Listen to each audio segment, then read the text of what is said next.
What's the hardest part of writing a screenplay for you? Getting to the end of it.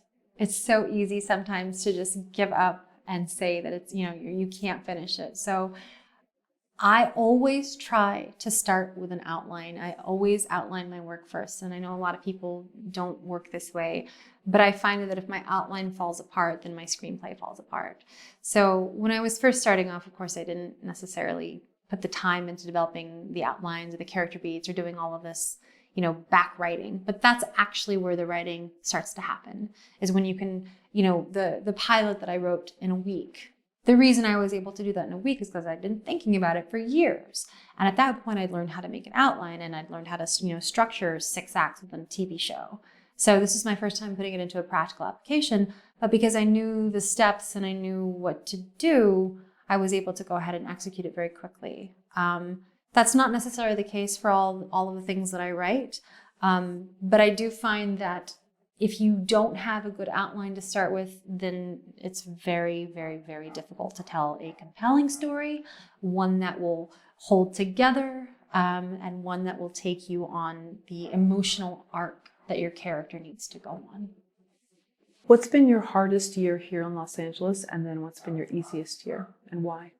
Well, I can say that this year has been my easiest year, and that's partly because I'm in the best place I've ever been emotionally. I'm getting married in a couple weeks. Congratulations. Thank you very much. I'm actually marrying the director of DARUMA, Alexander Yellen. Did this happen before he was cast on? Or yeah, after? actually. So he didn't get the job because he proposed. Oh, okay, all right. No. So say, way to go. No. That's one way to get a job in Hollywood. No, we started dating a few years ago, and he's been very supportive of my work. He himself is a director and a cinematographer, so he understands what it's like to be a professional in the business. And he picked up the script to DARUMA and he read it and he really liked it. So that's how he got the job. But this year has been wonderful. I have spent the last 20 years, which is how long I've been out here. This is actually my 20th year of being out here in LA. Okay. It is the culmination and the accumulation of every failure that I've had, every success, every person that I've met. This is all coming together now.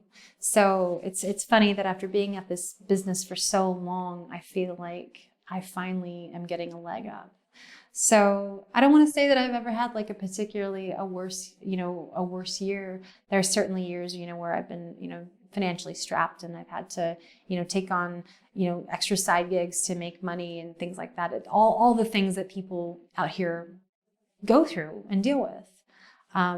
But right now I'm living my best life.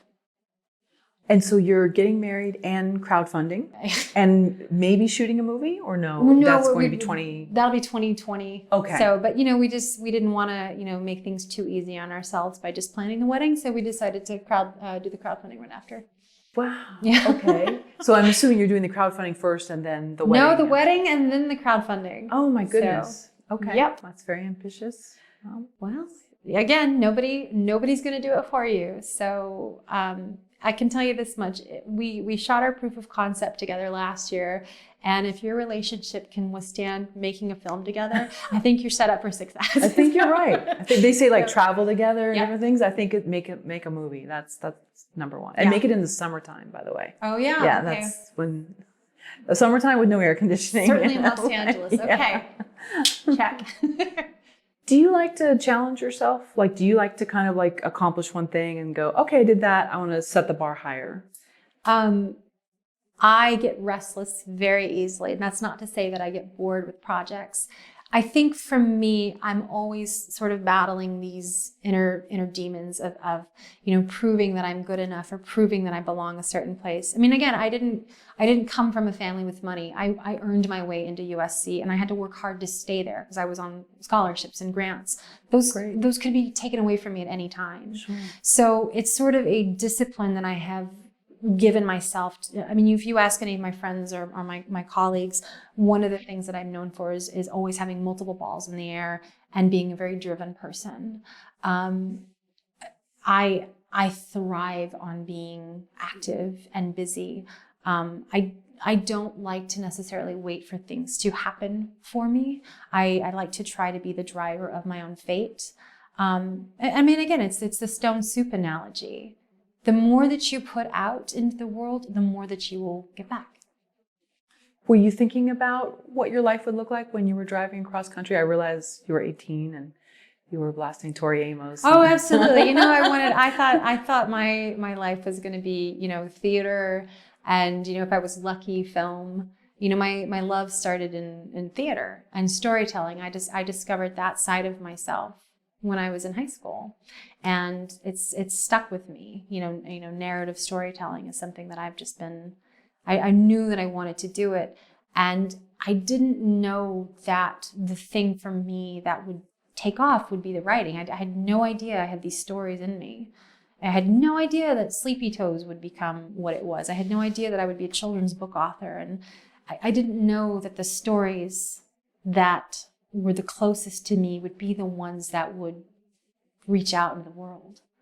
And I think it's a bit of bravery to be able to tell those stories and open yourself up. But as a writer, that's what resonates with people. So if you can put a bit of yourself on the page, if you can be, you know, brave and share that and let people see that, then I think that you're doing yourself and the world a service. When you were attending USC, you said you had a 40-hour-a-week job. Oh, yeah. So how were you managing that? I'm just curious. I didn't sleep. I learned time management skills. You know, it's, you know, you had asked earlier about like, you know, do you write? Yeah, I write. Like I try to, I don't do it at the same time every day, but I do it every day a little bit, whether it's jotting down an idea or if it's fleshing out, you know, a pitch or a log line or something. I do something every single day. So time management, I think, is a very important skill to have as a writer. You know, it's a good professional skill to have too. You know, you never want to be late to a meeting. You don't want to waste anybody's time. I feel like being aware of you know, other people's needs as well can help serve your own.